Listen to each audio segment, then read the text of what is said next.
Well, thank you all for showing up here tonight in person, and there are many of our Sangha members online. Thank you. Can you hear us online? Okay, Yeah, great. thumbs up.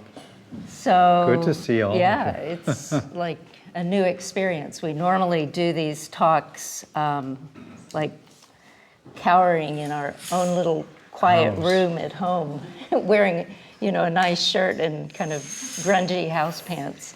So this alone is a big experience for us to be actually presentable.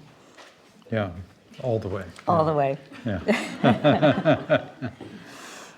So what are maybe we we should, because they're going to record it. We can.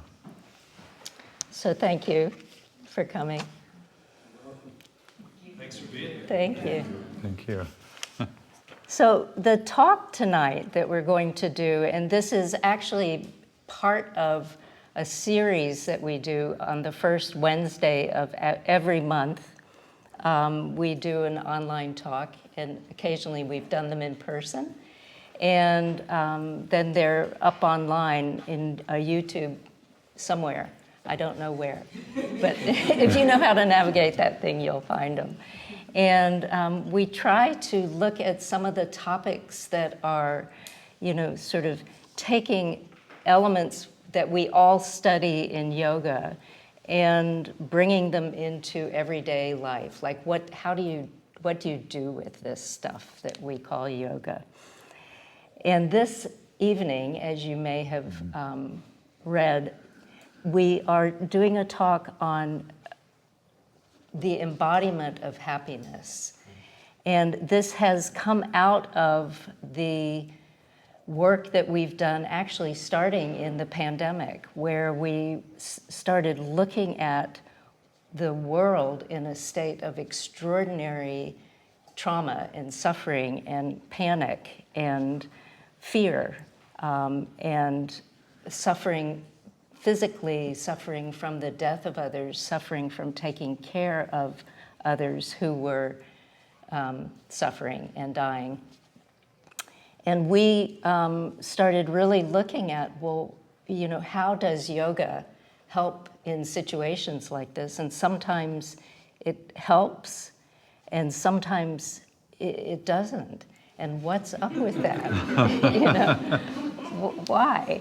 And so that's kind of where this talk came from, and actually a project that we started working on at that point, which was to look at what is happiness from the perspective of yoga and Buddhism and some of the sort of ancient traditions, and what is said about suffering, and how do we apply that to our everyday lives. And so we ended up putting some of the yoga philosophy into very everyday language and ideas and putting it into a book that will be coming out in November. So this actually is sort of one of our talks that's related to that, because it's been a topic that's been consuming us for the last 4 years. For at least yeah, 4 years. Yeah.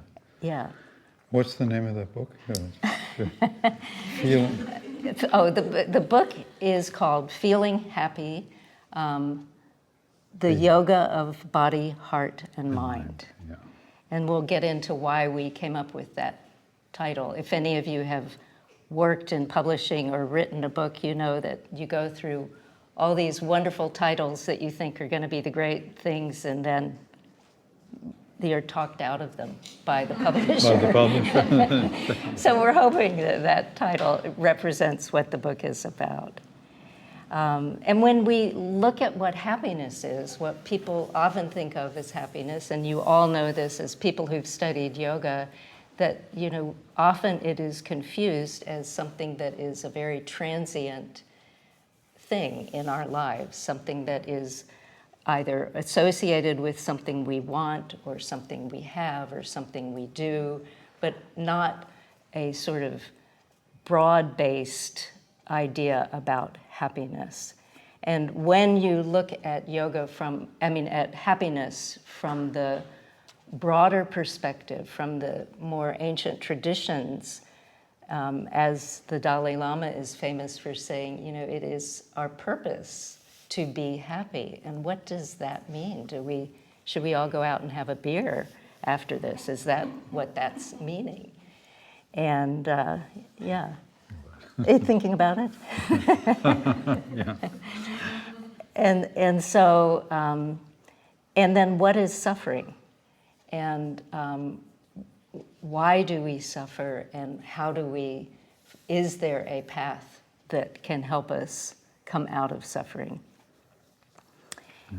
And suffering in this world, at this time in history, is one of the sort of key things that's going on, with so much sort of divisiveness, violence, atrocities, disrespect for others, the disrespect for truth, for honesty, for being truthful to who we are, and then the fast pace that is keeping us all in a state where it's really hard to not be swept up by waves and waves of suffering, which then perpetuate more suffering.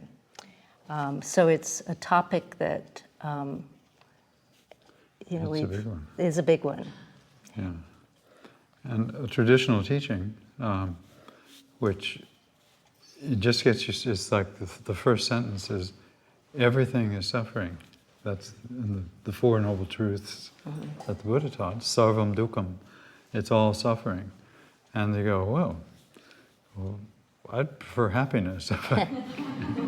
And of course then people stop there and they don't see the other teachings that explain that.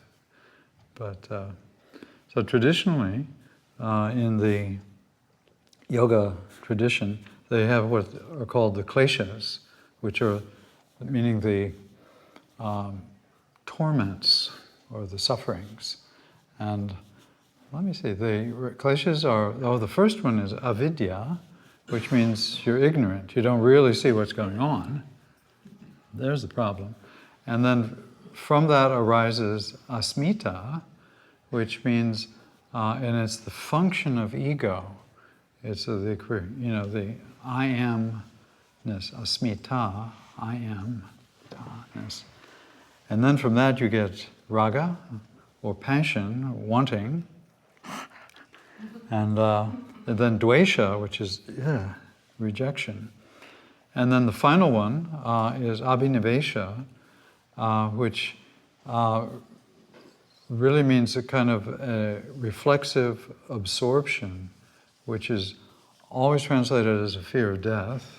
And of course I translate it, it's fear of yoga, because it's a kind of organic, biological, because as an organism, you just react against immediate danger and death. So that's the final one, is this biological aversion to danger and death. And so then the first one, I think, is the profound, they're all, is avidya. And it just means vid is to know, avidya, not knowing, not understanding what's actually going on. And so in relation to our happiness, again, happiness might be if you understood what was going on. But, and it's a confusion of what they call name and form. And name is just the code for something.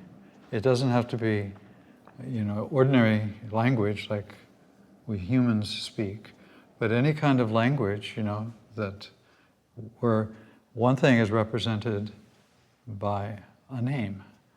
And the two are different. The actual thing itself and the name that represents it aren't the same thing. And that's a big one. I don't know if you've ever experienced that. It's like, and it's just like the image in the mirror isn't actually you, or the code, that of, on your phone that, or your past, those aren't actually you. Although there's some question about that these days. But, and so that confusion keeps you from seeing the actual thing that you're trying to look at or examine or feel is much more than the code that represents it. And so the actual thing just spills out of the little container of the name.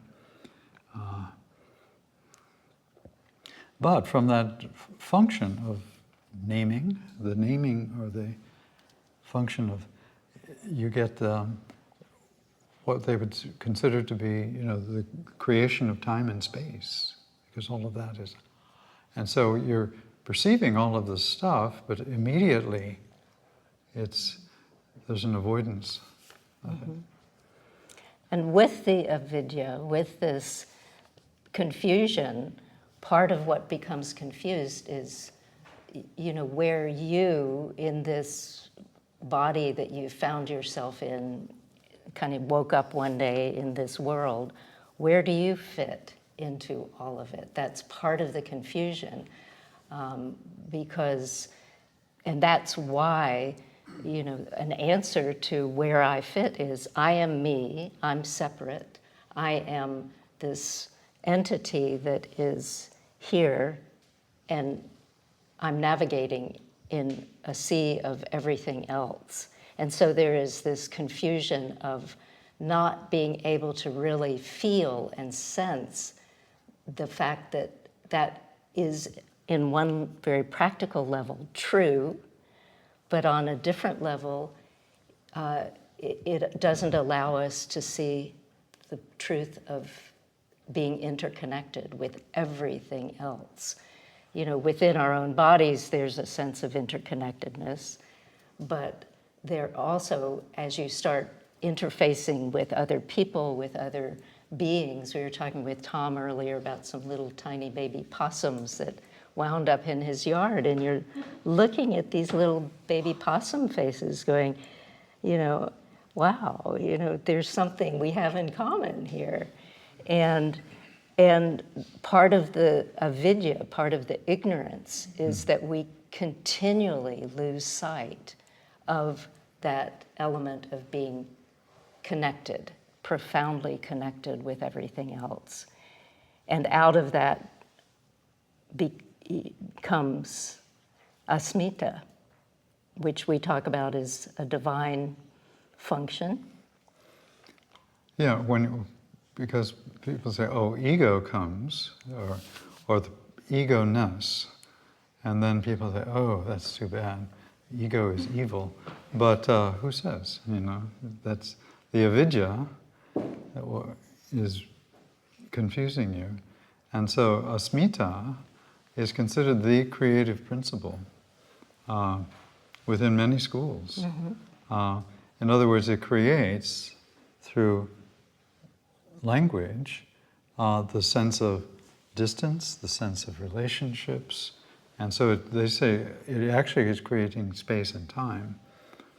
And so it is then considered in many schools to be a divine function, that the ego function is a divine function unless you identify with it. Then it's painful. And so it's very difficult to see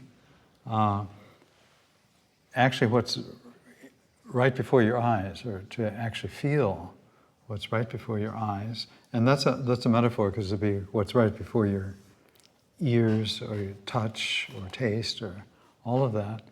We ignore it, and because we're not paying attention to it. And so the suffering starts to sort of brew and arise with these divisive patterns that start arising in our awareness. And they're really mental constructs in many ways. And mental constructs, like everything else, are vitally important. We need them. We need to be able to think and to have, a sense of where we begin and where other things begin, and so there is this paradoxical element that we learn to do to sort of accept through yoga, where we recognize, well, things are neither this nor that nor both nor neither.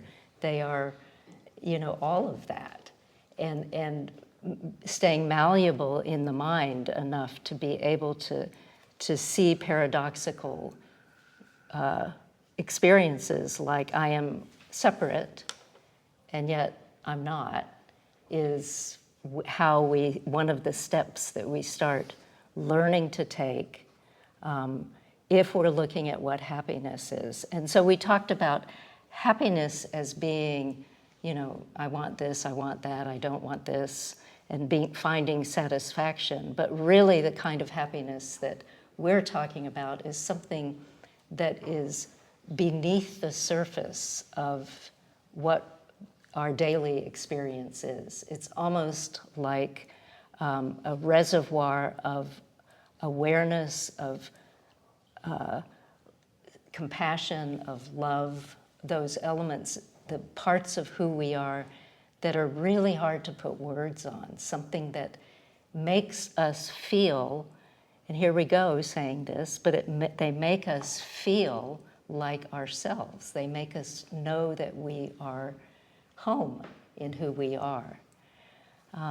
So we'll get to that in a minute, but we wanted to talk a little bit about, well, what does embodiment have to do with all of this? And as we entitled this talk something like 5 steps towards happiness or something like that, we figured we had to come up with 5 things. Why did we name it that? No, but easier before. Easier before. But really, truly, why our angle that we've been looking at as we studied this is, what role does embodiment play? And therefore, what does it mean to be embodied? You come here in this form that is your human form, but what is, an awakened embodied state? Mm-hmm. So we started looking at embodiment not so much as something as like our friend Lynn used to say, I'm going to take my body to the gym. And that's not really being embodied. Embodiment means the awareness of the physical body and the mind body and maybe the heart body, if you sort of think of them both as separate and unified parts of who you are that are joined together and communicate with one another through our perceptions and actually the breath. Through the breath. Yeah.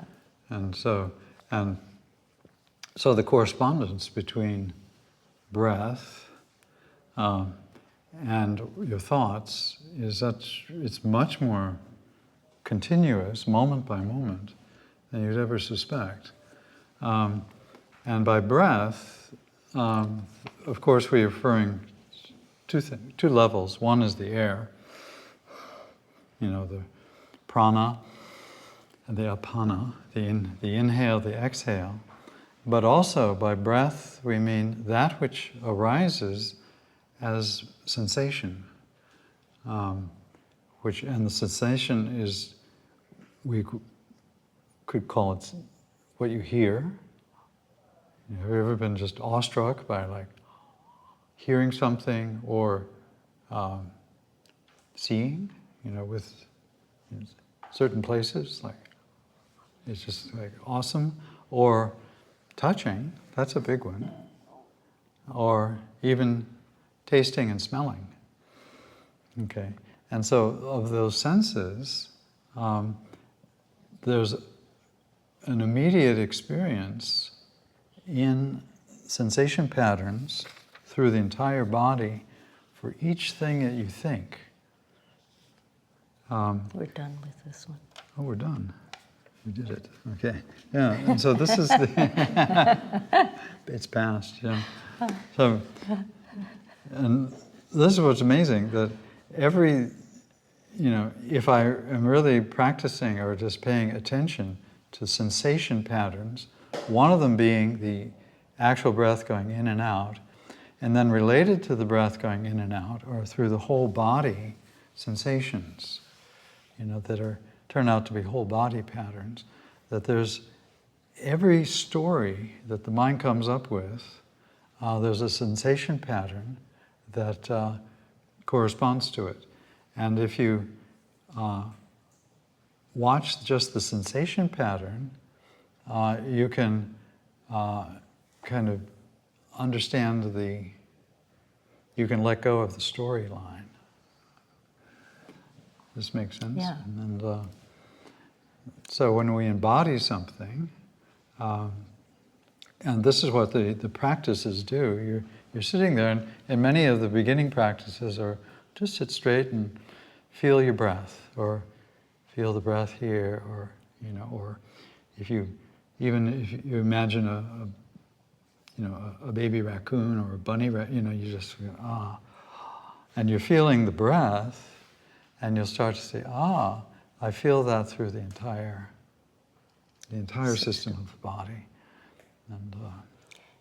and so when you think of it in terms of having identified physical body, which really are the sensation patterns representing the connection to the physical body, and the mental, the mind body, and the heart body, there is this sense of what often happens is the mind tends to jump in and say, I have this sort of shortness of breath, therefore, I remember the last time I had that, I was pretty pissed off about something, therefore I am probably angry now, and that's what's going on now. And so we are very, very adept, which is a skill we need to function in the world, but we're very adept at immediately deciding or identifying what it is we're experiencing, rather than saying, that feels familiar, let me look again. The mind, needs to be able to soften in order to let go, to do that, because the mind is the part of us that has gotten us through thick and thin in many, many ways. It's navigated through the difficulties. It's, solved problems. It's gotten us into a yoga class that was a good yoga class, et cetera, et cetera.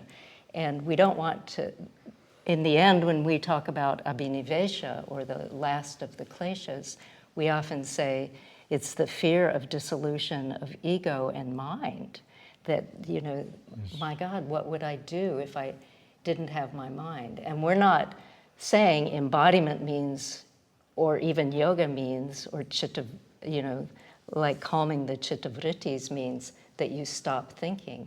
Quite the contrary. You become more astute at the capacity for discernment and for thinking. And that capacity is increased by what Richard was just saying, by tuning in, but then not going with the conclusion necessarily, tuning in and then tuning back in and then tuning back in. Yeah, and of course, everyone knows what we're talking about already. Yeah. But that to become awestruck that's old-fashioned, that term. Okay, I apologize for it, but I don't know what's contemporary. Is to be able to actually continue looking, even though the mind is making theories, and possibly excellent theories, but just say, yeah, but I'm really interested in staying with what's actually happening in the immediate experience, right? What they call pratyaksha, or right in front of your eyes, because we always ignore what is immediate. And that's what takes certain skill. Mm-hmm. And that's the trick of this embodiment, that what can make me pay attention to the sensations in the body? And so yoga isn't simply, what they call just to kill your mind off. Although there are schools that do believe in that. If I can just kill my mind and stop thinking, then I experience, what a relief. But rather, how can I go back to paying close attention to something? And that's what in classical yoga, that's the dharana, or the ability to actually, it literally means to hold the mind. How can I hold the mind there? And it's actually done by playing with the religious nature of the mind, where it has already, it's made a formula or something that it associates with something wonderful that you like. And it could be a religious thing, or it could be, a particular kind of tree, or, and these are things that, this allows me to, I love it, and I'll just meditate on that. And so you're actually using, and I use religion it's a scary word, because it's one of the most dangerous things, okay? But you're actually using the religious nature of the mind to make the mind focus. Even if you're not a religious person, say you're into astronomy, okay? That's astronomers that are not religious. But you're awestruck at the space-time continuum. You're awestruck at going, wow. And so that is a way of, but I'll pay it. And so you just, it's not a formal, but it's something that one person, it gives them. And that's the dharana. And you're using the nature of the mind to reduce things to formulas. You use the symbol, or I use if you're Buddhist, you're just looking at the statue of the Buddha, or beautiful. And then I can focus the mind. And then as I focus the mind, I start to go deeper, and that's called dhyana, which is a much deeper state. And that's when you actually start to really look at something. In other words, the theory comes up in dharana, and you just say, no, this is the holy such and such, and I got to go back. So you're being a good religious person. And you go, and all of a sudden you go, and you start to actually see on any level that whatever it is you're looking at it has a background. And this background, your perception of it might be a very unique thing. It's like I'm looking here and I'm just thinking of the light patterns and the physics. And you go into this, but it's still the content. It might be philosophical ideas or things, or visual geometry, and you're going, and that's called dhyana, or meditation. And occasionally, you're not through any technique, we call it slipping into the stream, because the mind is doing this is the background of, look at the history of the body, or the history of these chairs, even on, like, wow, somebody mined that from the earth. Wow. As an anthropologist, you go into samadhis and things. And then the mind is doing its natural dialectic, or I like to call it quadrilectic. Not this and this, but it's this, no, this and that. No, neither of them. And then, all of a sudden, it's like your sense of humor comes in, or there's something that happens in the body sensation of that meditation that goes, and you slide by accident into what they call samadhi.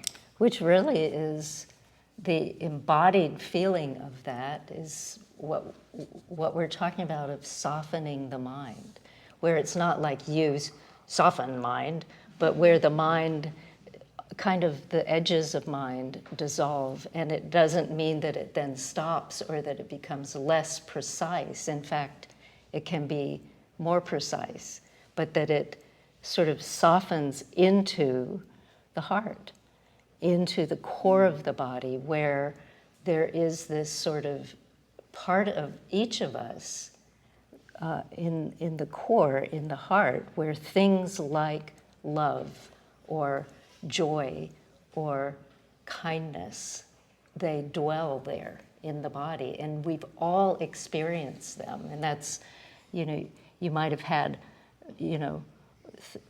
situations where you feel like you've had a broken heart, but in fact, that's the mind thinking, oh, I have had a broken heart.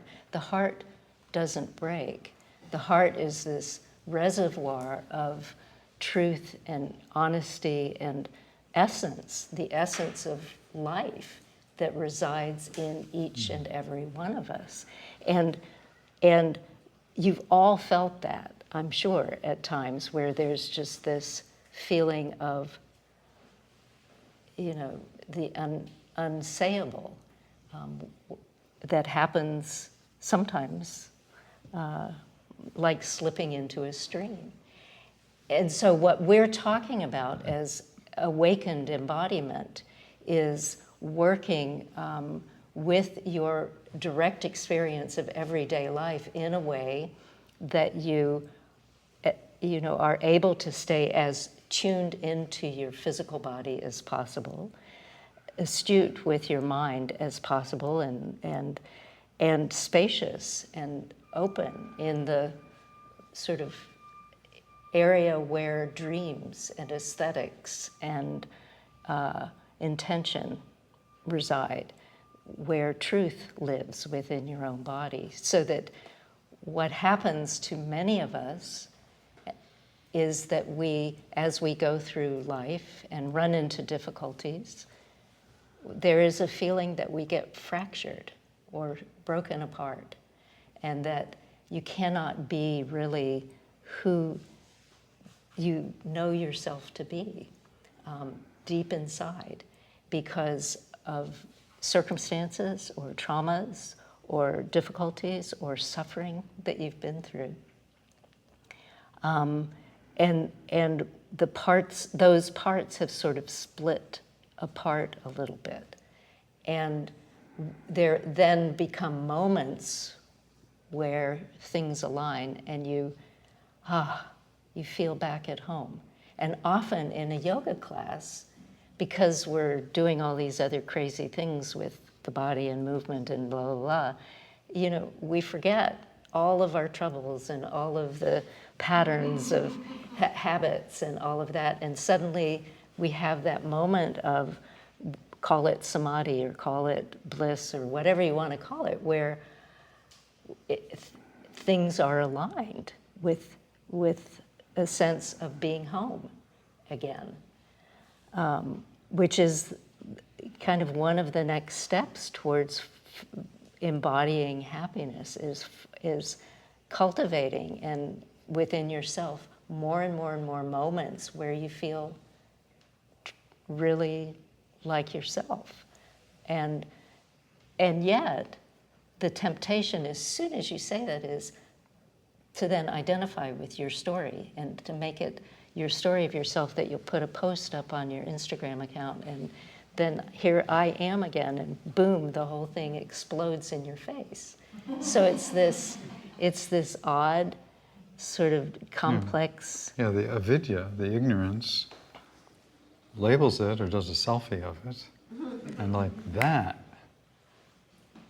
in our way of talking about disembodiment, you're out of touch with that. I would say the central channel, but you're out of, and it's amazing. And then, if you keep practicing, you notice when that happens. Because it happens all the time. It happens all the time.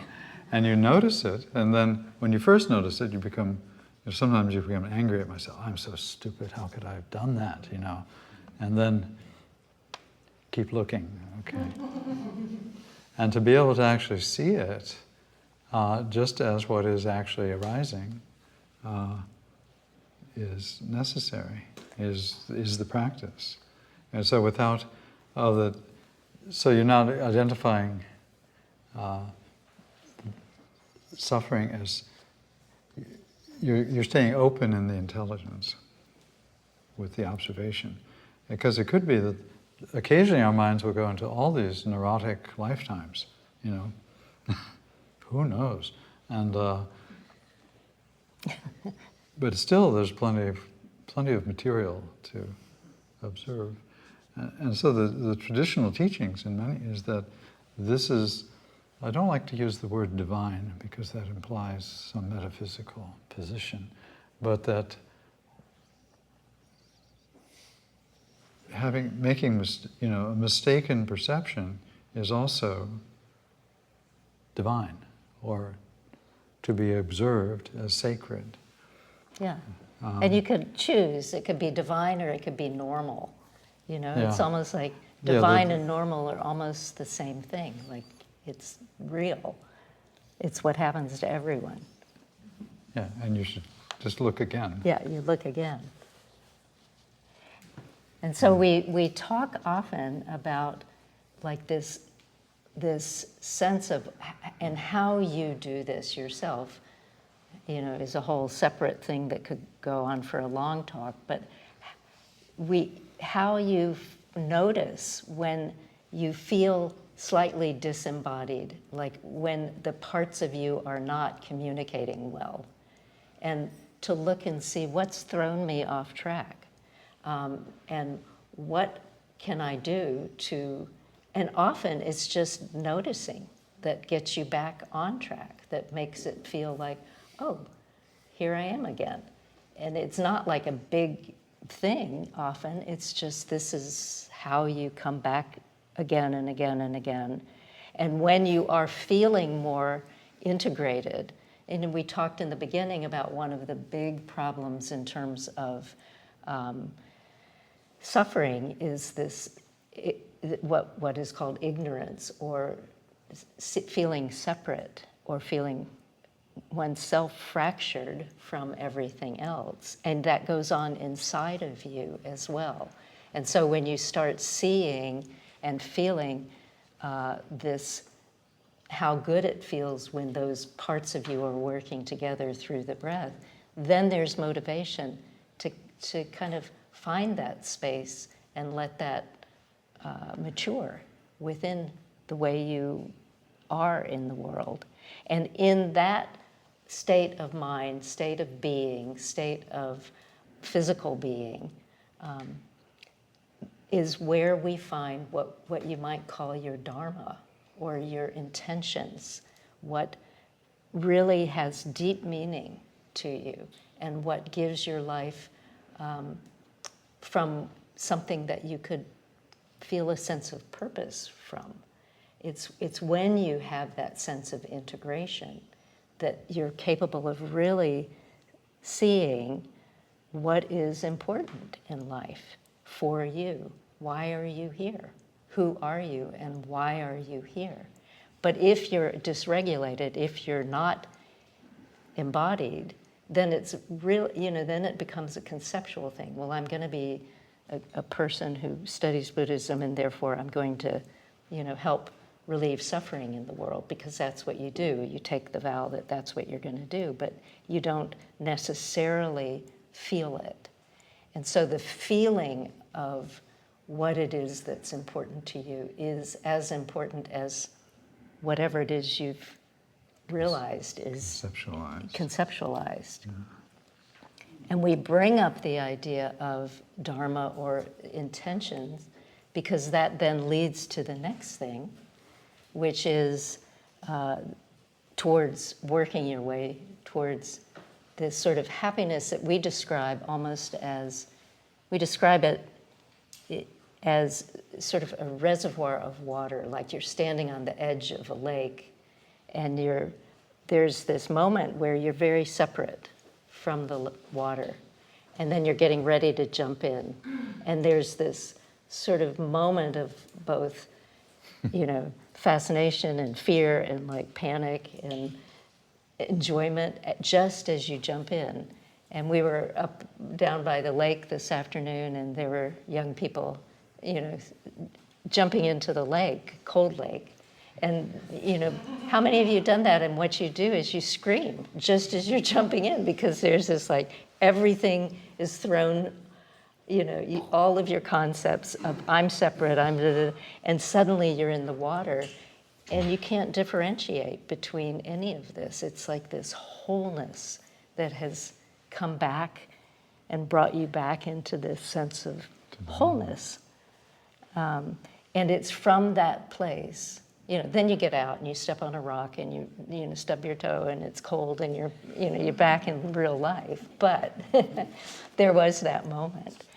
And it's in that moment where some of the deep things in the world take root. And you probably also have experienced those moments where you feel deeply moved, deeply that something has profound meaning to you. And that when we feel those things, it is a thought, but it is more a whole body experience, if you think about it, if you let yourself experience that. And I was thinking in tomorrow's class, yeah, we could go down to the lake and jump in. I like that idea. Okay. We'll let you go first. Okay. But really, within the yoga tradition, the different setups with what are the different internal movements where you're meditating very closely on the sensations in your mouth and in your tongue, in your sinuses, in the skin, in the back of your head, on your pelvic floor, on your navel, all. And it's like a lake. Yeah. And it's like, if you get it, it's just like jumping in the water. Yeah. And that's that moment. And then, it might not last but 10 seconds. Well, that would be long, for a lot of people, that would be a long time. But what is it that really makes it happen? So if we work our way through the steps, it's first tuning into your experience, the direct experience, and then getting a sense of coming home to who you are, and noticing every time you make a story about that, and realizing, oops, that's going to make me suffer. The stories we make are what often cause suffering. And so you kind of go through those. It's not like you do the tuning in and that's done, check that off my list, don't have to do that anymore. And then I find my intention, thank God I got that, put that away. These are things that go over and over and go deeper and deeper. And then once you are stable in that way, then you can really see others and listen to others. But until you have found those two first steps, one of the things that really makes us happy is to connect to other people, connect to other beings, and live out that sense of interconnectedness that is part of who we are. But if you're living in a story of who you are, connecting with others always has a wall. There's always something guarding your heart. There is always this sense of separateness that prevents you from really, truly, deeply listening and deeply seeing others. And the feeling of seeing another person deeply is just so joyous. And to be seen by someone else deeply is also joyous. When we really can do that. And it's not easy because there's so many ways we've been trained not to do that. There's so many events and other things that have happened that have made it difficult to do that, etc. But by setting the stage with these other two things, there is a sense of safety in who you are. It's not. There isn't a sense of you can be vulnerable, very vulnerable, but still feel safe because you're grounded in the body, because you're not feeling fractured, physical body, heart body, mind body, you're feeling whole, and you feel at home, and therefore, yes, you're vulnerable, yes, you run into suffering, yes, you yourself suffer, but there's something beneath it that is stable, that can allow you to then take action, which is the next step, the discernment. Right, the action of what can I do? Yeah. How can I be of service? How can I help? Not only the humans, but all, everything, everybody. And you don't really know for sure, but you just take the best shot you have. And then, but if you're practicing, then you're awake to whether it works or not. And that's what oftentimes, we... That's the step we forget. Yeah, we forget. You don't listen for feedback. And like in the medical world, a doctor will make an initial diagnosis, and then they'll really check it out and look. And if they were wrong, if they're looking for feedback, then they'll change the diagnosis and get on with it. But then occasionally you get a specialist who they only got one diagnosis, and you're too bad you're stuck with it because it isn't what you really have. And so, what can I do to be of service? And it's always like, let me try this, but let me keep looking and get the feedback, and so I can upgrade it. And I think that even for these ancient traditions where they've been looking into these patterns, they still have to be upgraded moment by moment. So it's just like on your phone, every night you some plug of these it in. apps, they upgrade them twice a day.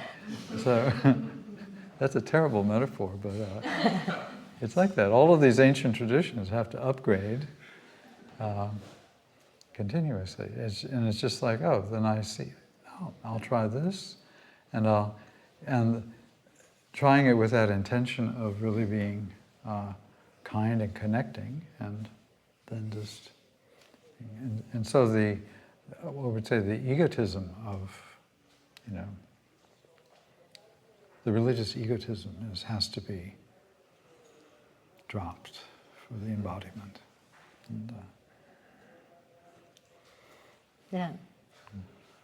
And so then when you take the action, then the way you really discern is through the whole embodied experience again. So through the whole integrated embodied experience. So it's this big loop which is, based on starting with being embodied, starting with joining together the parts of you that have felt not real.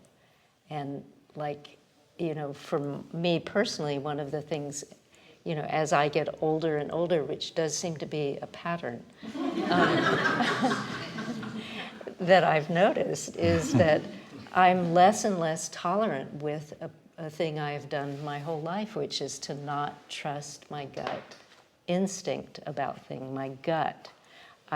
Things come up and I don't, for many years I would know something, and poor Richard has to live with me because it's like now I'm at this point where I know something should happen and maybe something is about to happen or whatever, and I don't trust it. And then it happens and I go, well, I knew that was going to happen and I should have done this. And, and I'm at that phase where I am really recognizing, just stop that part of this loop of story. For however I got there, it doesn't really matter. I'm at a point now where when the gut is speaking, if I'm not paying attention, then I'm just being lazy, or I'm just being, me, or I'm just being whatever. But no, when I'm not paying attention, I have an opportunity to say, whoa, here is my chance to really drop in. That's my chance to drop in.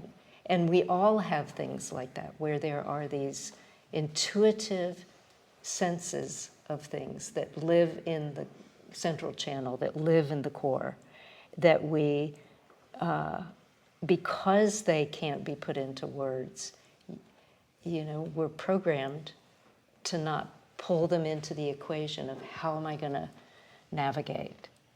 And so we really encourage you to not become someone who's like, well, it's all good and I'm just going to follow my bliss and my dreams and the core of my heart. Yes, it's all going to work out and I'm going to be perfectly happy. That's not what we're saying. But we're saying don't ignore that any more than you might ignore, recognizing a bus coming down a street as you're walking across the street.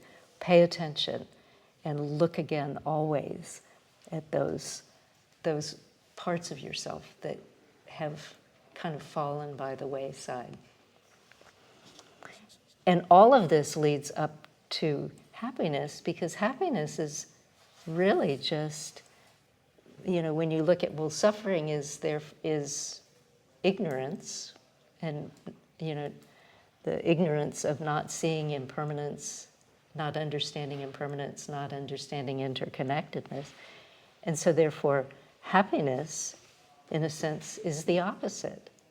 Understanding that things change and not feeling afraid of that, and recognizing when you are afraid. Am I afraid that something is changing, or am I afraid because what I believe in is being challenged? Those are two different ways we become afraid, so recognizing what is actually going on right now is, especially when you're grounded in the body, grounded in who you are, happiness is something that can be there, but it's not always giggly happy, that kind of happy. It's more a sense of wholeness that we're talking about, a sense of connecting and a sense of honoring what you're feeling and really honoring what others are experiencing. Right. And it could be a situation where your happiness could be translated into, there's some hard work coming. Yeah, that makes me really happy. Yeah, which can be quite, and which is, I'm just thinking again of the teachings of the bodhisattvas, is that, the bodhisattva is someone who has awakened to the point, and they're aware of others, and they really think, I don't want anybody, I'm going to keep working until everybody, I've connected. If there's suffering somewhere, I want to do what I can. And so that's a long-term project. And there was it the Dalai Lama who says, whenever I think of that, it gives me great energy. Yeah. That I'm going to have to keep reincarnating forever in order to, because there's so many sentient beings. Yeah. I mean, if not on this planet, there are a few others, Yeah. And most of us go, oh my God, what am I going to do? So we wanted to kind of have the final thing that we say, all of this is, don't think about it, just feel it. And if you can remember any of it, great, and if you can't, that's okay. And experiment with just the simple things, like experiment with noticing how you experience it in your physical body, your heart body, your mind body, your breath, connecting all of those when you make the effort to be generous. And it doesn't have to be, well, I'm going to give, half of my income to this. It can be just generous, like seeing someone who's at the grocery store who's got a broken arm and they're trying to reach up and get something off the top shelf, and you just say, oh, let me get that for you. Just the little things of kindness, of generosity, of forgiveness, recognizing that how many times grudges and holding on to something can really sour how you are, and then make it so you don't want to save, to help others. Things like kindness, just taking care to be attentive to others alongside yourself. And recognizing also that, especially in these times where the world we can't put it into words. It's in our lifetimes, it's never been quite this bad in any angle that you look at. And in our lifetime teaching yoga, it has never been this good in terms of who we see coming to yoga classes or coming to us online. People who are really, truly wanting to connect and be decent human beings. And so just whatever you can do to really perpetuate that within your little tiny globe or your big globe, whatever you happen to be. And then not only doing that, like, oh, let me go do that, but notice what it feels like when you make the choice to help that person get that thing off the shelf. And when you just say, well, I'm in a really rush, I'm just going to walk by. Notice those kinds of differences and just ask yourself, what's better? What do I want to do? How do I want to feel? And if you want to feel grumpy, then think, well, why is that? And maybe try to start figuring that one out.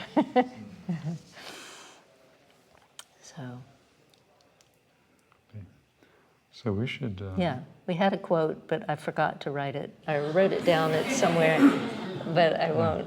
We'll maybe post it with this or something. But that's an introduction to what this little tiny book we wrote is about, but also what we've been thinking a lot about as we